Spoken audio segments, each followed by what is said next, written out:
Alright, so I've just entered into this setup. Doesn't look the best on the 1 minute.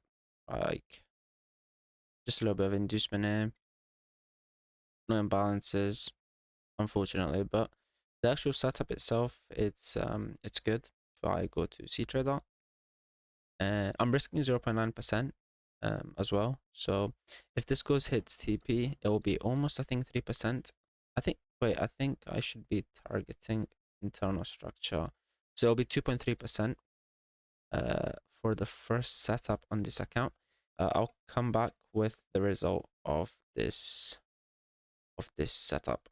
All right, this is something new. Let me know if it's good for the videos, but all right, let's just get into this. I'm just gonna do a quick little breakdown of this setup. So this was the outcome. I ended up hitting TP on this, and then price ended up reversing. But the breakdown is very simple. On the 4 hour, we can clearly see that we're bullish. This was our last 4 hour actually break of structure, and we can clearly see that we also have these equal highs all the way up there. Now the thing is, just because the order flow is still bullish, I'm choosing to ignore these equal highs because it could be that we just got equal highs per chance, and this is just a retracement to go back up. So it's better to be more certain. So if I were to take sells and consider those equal highs, I'll wait for this low to get taken, because that will be my confirmation that the 4 hour structure is no longer holding, and it's more likely for it to go down now.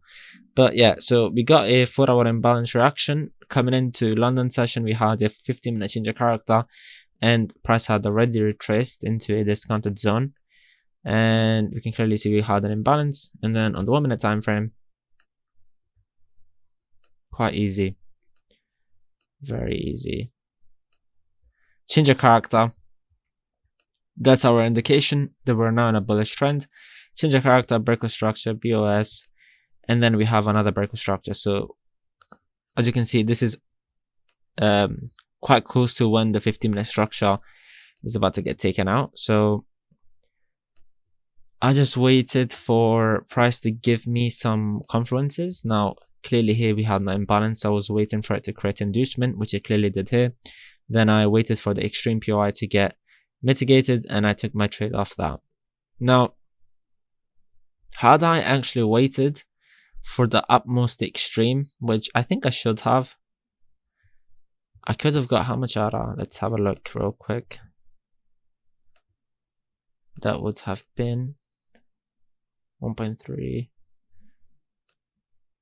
That's a 5 risk to reward ratio. Alright, fair enough. But yeah, then we got equal highs, so now we've reversed. So all I'm really looking for is a strong order flow shift back in the opposite direction, and give me an indication that we're going for this high up here. And I'm just going to take continuations, reversals back up in that direction, and that's it. Quite simple. It's a very simple trade. And for EU,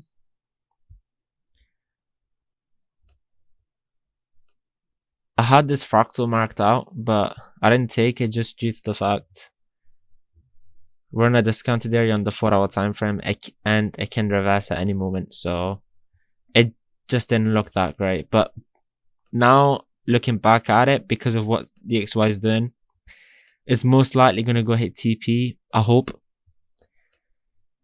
And I could get maybe potentially a continuation going down. But the thing is that I really don't like about today is the fact that NZD and EU are not aligned. One of them is targeting a low, one of them is targeting a high, and usually they target the same thing. So that's the only thing, the only problem I have.